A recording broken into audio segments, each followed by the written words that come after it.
eat if you want to, but on behalf of the Cedarfield Veterans Group, I want to thank you for being here. Your attendance is a fitting tribute to the life of Lieutenant Colonel John Klickner, U.S. Marine Corps retired, who died suddenly 3 weeks ago. Many of you don't know John, but you knew where he lived because if you ever walked the lane, the Marine Corps flag was very prominent.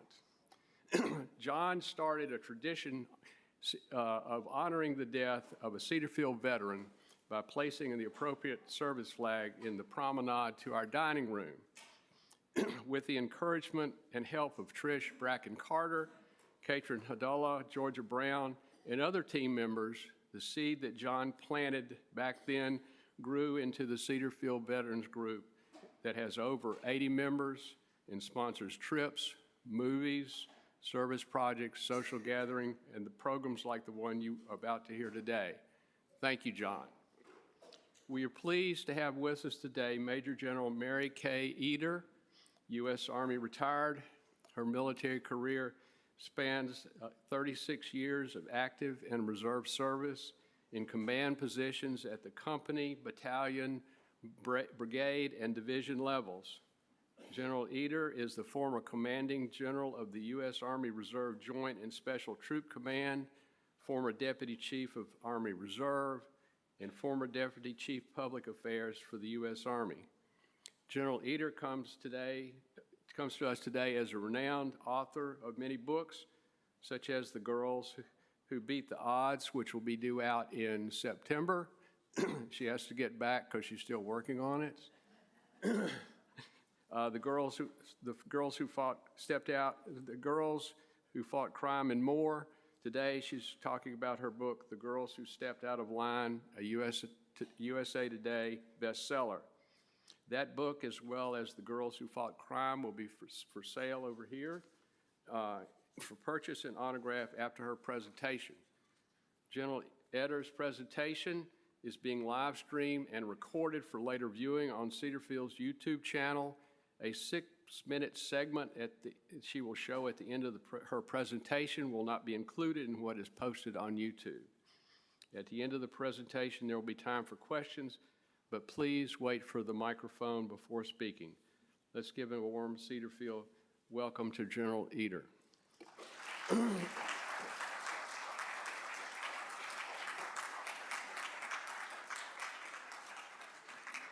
Thank you. The last group I spoke to said, "Oh, we want to hear about your book, The Girls Who Crossed the Line." And I said, well, that is a great title. Maybe I'll save that for the next one. But I want to talk to you about these people who I have come to know well. Now, I never intended to write nonfiction books. When I retired from the Army, I wanted to write trashy mystery novels because it's important to have a goal. And so I had been asked to speak at an Army conference. I was a substitute for someone who backed out at the last minute. And I had just been reading the obituary of Stephanie Check Radar. And I was amazed at what she did. And then I kept finding more. As the greatest generation is leaving this earth, I kept finding more stories that I had never known and was amazed at. So I thought about saving them, but I talked about a few of these people at that conference. And then, anybody watch The Marvelous Mrs. Maisel? Yeah, so in 2019, Alex Borstein received the Emmy for Best Supporting Actress. And when she got up, she said, in World War II, my grandmother was about to be shot into a pit. And she turned to the guard and said, "What happens if I step out of line?" And he said, "Well, I don't have the heart to shoot you, but somebody will." She stepped out of line. And for that, I am here today. For that, my children are here today. So step out of line, ladies. Step out of line.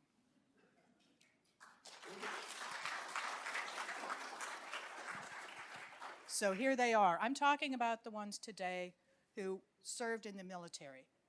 I mean, there's others in the book who were spies or who worked in other countries, but I want to talk about our veterans. How many of you had parents who served in World War II? On the home front, in the military, volunteers. It was the entire nation, and everybody wanted to be part of it. Now let's see if I can do two technical things at once. Third try works. So this is Kate Nolan. Now, I found her story, again by accident, after having read her obituary. Kate joined the Army Nurse Corps in 1943. She just graduated from nursing school. Half her class signed up. It was what you did. She wanted to be a nurse on a flight crew. She thought that would be cool to be a flight nurse. So she got sent to Tampa, to what was then MacDill Army Airfield, to train for that. The only problem was the program was full. Army veterans? Army veterans here? Okay, just a few. What happens in the Army if you apply for something and the program's full? We'll put you wherever we want to. So she was assigned then to the 53rd Field Hospital Heavy Casualty. So that was another year's training before her unit landed on Utah Beach a month after D-Day. 18 nurses in that unit. The nurses' job was to put up the tents when the unit moved, and they would jump every 10 days, following behind armor and infantry units. The first tent they set up was triage. The second one was surgery. Anybody put up a GP medium tent? So you don't want to admit it, I understand, because I've had to do that too. It's not easy. And when I read her obituary, it said, and then the nurses put up the tent. Well, it doesn't come out of your SUV and you push a button and it pops up. All 18 of them had to pound the stakes into the ground, pull on the ropes while someone stood in the middle with the tent pole to get that tent up. And they did this while they're being shelled, while they're on the move, and they kept doing it throughout the war. Now, there's Kate in the middle and the top, just as they're getting ready to go. She went with them, that unit, the whole way, from France, through the Rhineland, into Germany. She earned 5 battle stars for every one of those campaigns. Now, what happens to the medical units after VE Day, 8 May? They're still on alert, because they thought they might have to go to Japan. So Kate does get to go home. She gets to go home about October. Her fiance by then, who she met in Tampa, he's with the Army Air Corps in Japan. So they're writing letters to triangulate where they can meet. Now, Kate and James Nolan had 7 children, have 7 children. I still talk to their oldest daughter. And so I would ask Marianne, how did your parents get back together? And she said, we will meet. So they had a meeting of all of the children, and no one knew the answer. So when she came back to me, she was really upset. Her mother had just passed away. Her father had passed away a few years ago. And so there's a piece of that history they don't know. So if your kids ask you for your stories, tell them. Tell them now.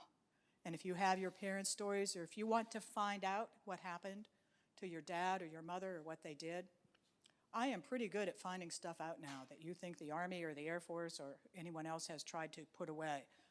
I can find it. And I can also find the unit histories. So I'm here to help you if you would like to do that. Now here's Kate in the bottom, in the center. The year is 2007. The Women's Memorial in D.C. has been around then for 10 years. That's the 10th anniversary. And she is wearing the French Legion of Honor, presented to her where they lived then, which was in Florida. Now, they had a choice of where to move to. She grew up in Pennsylvania. Her husband grew up in Massachusetts. They chose Florida. It was probably a good move. And then there's Millie. I learned about Millie because she was the only Native American woman to become one of the WASPs, the Women's Air Service Pilots. She wanted to fly. Millie grew up in Oklahoma, spent the summers with her grandmother on the reservation, and she worked at an airfield. And so she asked if she could take flying lessons. Well, this is about 1942, and no civilian is going to get flying lessons unless you're going to join the Civil Air Patrol or you're going to join the WASP. She didn't know what either one of those were. So she said, well, I'm going to join the WASP. So she got her pilot's license and applied. Over 1,000 women served in the WASP during World War II. Their job, ferry the planes from factories out to the bases, and they could fly any plane in the inventory. The men who were pilots would fly one type of plane, a bomber, a B-17 or B-24, some of the fighters. They flew everything. Now, she graduated in August of 1944, and she was assigned to a base in Texas to pull targets for air and ground gunners. I don't think I'd like that job because you could see the tracers coming up through the cockpit if you were not keeping your speed constant. So one day, she's going along, they're shooting at her, and they shoot the target off the tail of her plane. So she lands, comes back, and one of the instructors says, "You see that over there, Millie? That's the target. Go get it." And he flips her the keys to the Jeep. But there was one thing he didn't know. She could fly any plane, but she'd never driven a car. And of course, you know this is a manual transmission Jeep. So she pops that thing into second gear and leapfrogs it across that field. And nobody asked her to drive again. Now, the war ends, it's winding down. By December, the WASP are disbanded because all of the male pilots are returning and they need jobs. So they disband the WASP. Millie is out of a job, but she becomes an air traffic controller, rejoins the Air Force when it is formed right after the war, and she stays in that through the Korean War and finishes her career. This is her on the right this was in 2010. She's wearing the Congressional Gold Medal that was awarded to the WASP. It was a fight for them to get this recognition because they were considered to be not veterans. They were civilians. They were told when they joined that they were going to be in the Army Air Corps, but then that didn't work. So this gives them permission to be buried in Arlington. I have met the woman named Erin Miller who wrote about her grandmother, and she was part of the drive to sponsor the bill to get them the Congressional Gold Medal. And it's a matter of great pride for the WASP. There's a statue of a WASP now at the Air Force Academy.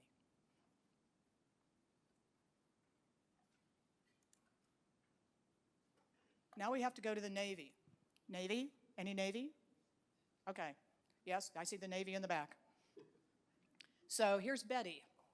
Betty grew up in northern Minnesota. She was a high school swimmer, a college swimmer. She was a champion swimmer. She still holds the records in some parts of Minnesota. And she wanted to go to the Olympics. She was training to go to the Olympics. So what happens to the Olympics in 1940? They're canceled. So now she goes to college in Indiana. What happens to the Olympics in 1944? They're going to be canceled. So she says, I was tired of swimming, I was tired of school, so I asked my dad if I could join the Army. And he said, no. So she joined the Navy,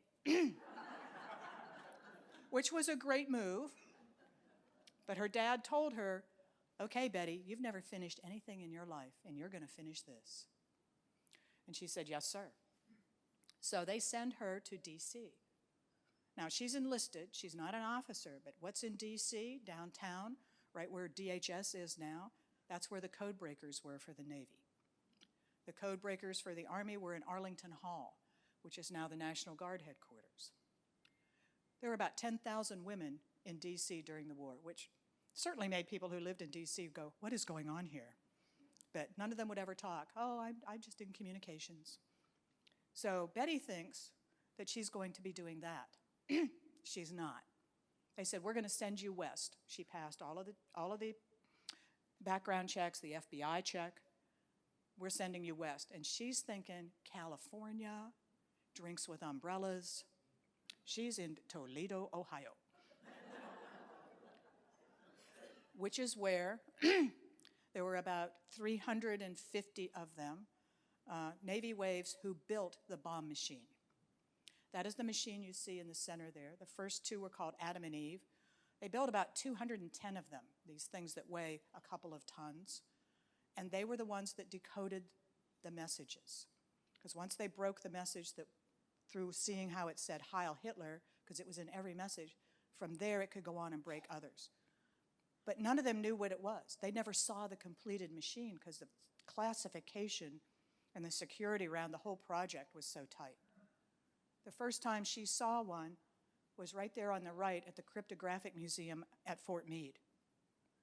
I went to see that. It's still there. And they took away the glass so you could go up and touch it. And they told me if they plugged that in, it would run. Unlike a lot of appliances we buy today, I might add. Now, I talked to Betty. Several of these women were still living, and I was able to speak with them. But I will also tell you that she met her husband, Ed Robarts, Ed Shorty, as he was called, while she was at Toledo, because they were staying on a reservation that had belonged to the NCR, National Cash Register Company, where they trained salespeople. And so there were 6 of them in a hut. And one of the girls said, "Would you write to my boyfriend's roommate? He doesn't have anybody to write to him." So all of them wrote him letters. And that faded away after a while, but Betty kept writing. So they got to know each other pretty well. When I talk to younger groups, I have to say they were kind of texting. They understand that. So we get to December of 1944, right when we're talking about shutting down the WASP. That is when Ed is sent back to the US. So he calls her up and says, "Hi, Betty, I'm home." He invites her down to Florida, where his aunt and uncle are, for Easter. So she gets on a military transport, flies down there over Easter weekend. 3 days later, comes back engaged. They were married for 65 years. And one of the things they did when they retired was to move just outside of Savannah, where there is the mighty 8th Air Force Museum, the museum built by the veterans of the 8th Air Force in England during the war.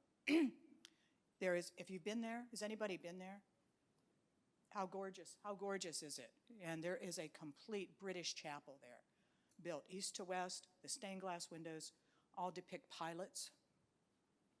And there is a columbarium there. That is where Betty and her husband are buried. They spent years volunteering at that museum, and I was fortunate to both talk to her and to get to go there. And I had asked her one time, did you tell your kids what you did during the war? And she said, "Well, they never asked." And I said, "Well, I would have told them anyway." So, excuse me, I've coughed like this ever since we had the cloud come over from Canada. And now I want to tell you about Stephanie.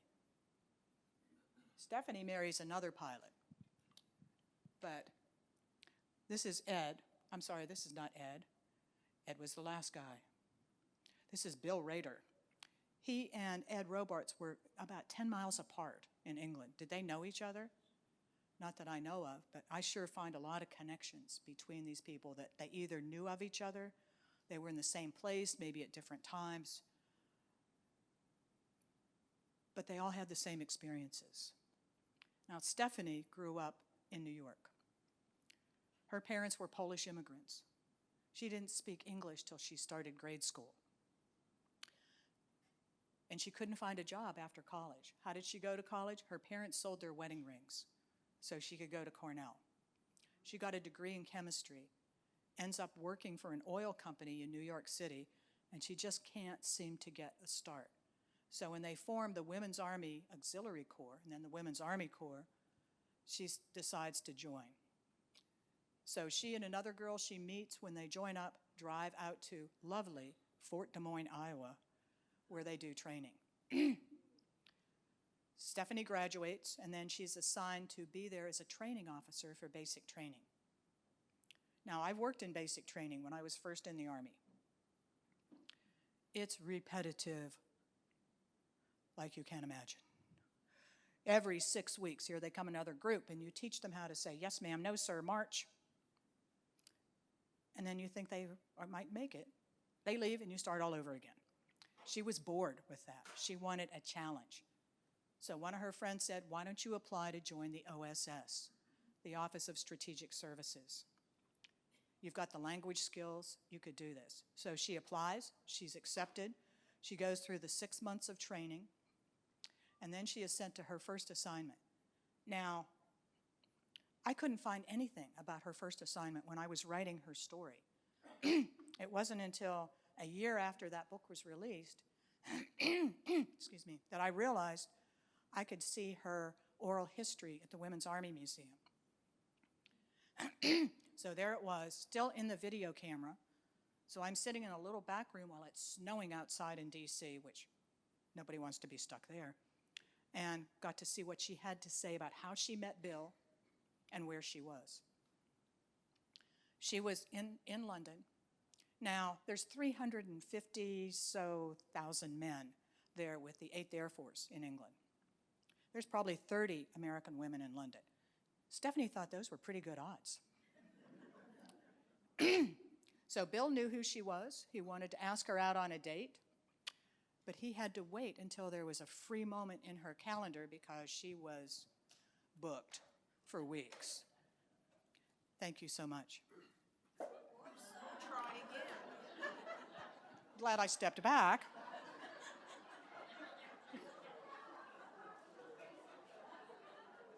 Was it something I said? Thank you.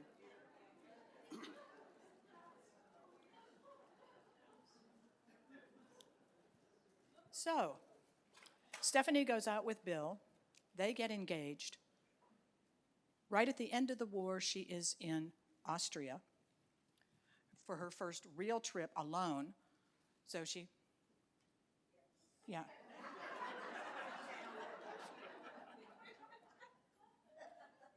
There you go. It's safe. Okay. And so there she is in Austria where they're having the music festival in Salzburg, right outside of where Hitler's mountaintop retreat was. And the commander there says to her, "How did you get here?" And she said, "Oh, I have a car." "You have a car?" "Because there is still a major fuel shortage." He said, "I'm going to take that car." And she said, "Well, you'll have to find it first." So Stephanie was a bit of what my mother would call a pistol, and he never did find it. So her next assignment is August, September. She goes to Warsaw, Poland. She's assigned to the embassy, the U.S. Embassy, which is in a building that has been bombed out. There's several other nations who have their offices there. It's the only building in downtown Warsaw with electricity. She is almost captured by the Russians several times. Her job there is to report on the rise of communism. What about the fleeing Nazis? Are there war criminals? And she just travels the countryside pretending to be Polish and looking for family. She's there for about 6 months before she returns. After that, she leaves the Army. She was a major by the time she left because everybody in the Women's Army Corps had to leave. The same with all of the other services, because if you signed up to serve during World War II, it was an emergency declaration. You were there for the duration plus 6 months. Her husband becomes a general, and when they retire, they move to Alexandria. So she was a Virginian for a while, too. She never received an award for what she did in Poland, and it was significant. I met some of the people who were her neighbors who told me about how later national security representatives and a CIA director would come up to her and they would have private conversations, but we can still not access what she actually did. So there was a movement to find an award for her or to get one granted. She was submitted for the Legion of Merit. Hers was the first story I found because it was a large piece about her, what she did, and why it was taking so long for the award. Now, I don't think there was anything behind the fact that she didn't receive one then, because in my experience, if you have 1 million awards or other documents you have to process, and this one is from a unit that no longer exists, then we'll just put those aside, because the OSS was also disbanded after the war. So the Legion of Merit was presented at her funeral. 2 years ago, I was at the National World War II Museum in New Orleans, and this man comes up to me and says, "Hey, Stephanie check radar, she was my neighbor. I can tell you all about her. And then he wandered away. But I chased him down the next day. I threw a glass of water on him, and it worked. And he told me everything. And then there's Charity. Have any of you seen the movie, The 6888? Yeah. It's fiction. There's fiction in it. But so Charity grew up in Columbia, South Carolina. She has 2 degrees, 2 college degrees. She double majored in physics and math, and Latin, by the way, I forgot that one, and decided the same thing that Stephanie did.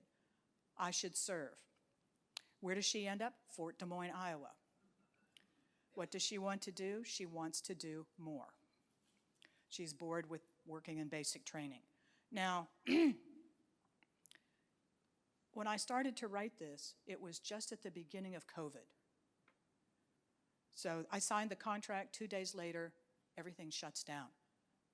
My deadline to turn in the manuscript was May 1st. It was February 1st. I had written nothing. Now, that is a motivating factor. So I started buying books online. And a lot of people after the war wrote their stories. They wrote them for their families. I read her autobiography, and I realized what she did. What she did was challenge herself. Every day she was at Fort Des Moines. She would offer to, I'll go with the band. I will sell war bonds. I need to learn how to run a dining facility. She was preparing herself for command. And one of the scenes that's in the movie is how she learns about where she's going, because she was given her orders in a sealed envelope. She's in a transport plane heading for London, and they told her, don't open this until you're over the water. She looks down, there's the Chesapeake Bay, that's close enough. Opens the envelope and sees that she is going to command the 6888 Central Postal Battalion Directory. Now, when you see movies about World War II or you read books, you realize that the larger units trained for up to 2 years before they were actually moved and deployed. She met the people in her unit when they got there. 855 women in this unit. They're all African American, some are Puerto Rican, some are Hispanic, but they don't know each other, they don't know the mission. They are in Birmingham, England. Their mission is to reduce the 2-year-plus backlog of mail. Because of the pace of operations on the continent, everything is behind. Given 6 months to do it. Once she has all of her troops there, the commander there said, can your troops march? She knows what to say to a general. Yes, sir, they can. She has no idea. So they have a parade the next day, and that's why we have some video of her. Then they go to the warehouses to see what's inside. There it is, 17 million pieces of mail stacked up. Old Christmas packages, rats eating some of the food that had been sent in them. And so what does she do? She divides her soldiers up into 3 shifts, and they work 24 hours a day. Each shift clears 56,000 pieces of mail. So they're given 6 months, they do it in 3. And now, my Army friends, what happens in the Army when you do well with something? You get more to do. And so they are then sent to Rouen, France to clear the diplomatic mail in the same way. So when VE Day occurs on May the 8th, they are sent then to Paris to await their time to return. There is a monument to this unit now at Fort Leavenworth, Kansas, what's there in the lower right. And to help me with this chapter was my friend Colonel Edna Cummings, who led the charge for the Congressional Gold Medal for this unit. This is last year. As that award is presented, and to the left of the podium there is Stanley Early, Charity Early's son, and his daughter Judith, and then my friend Edna. A lot of the family members came to this. It was a full room, and it was an incredible scene to be able to see these people who didn't know what their mothers had done be able to receive this award.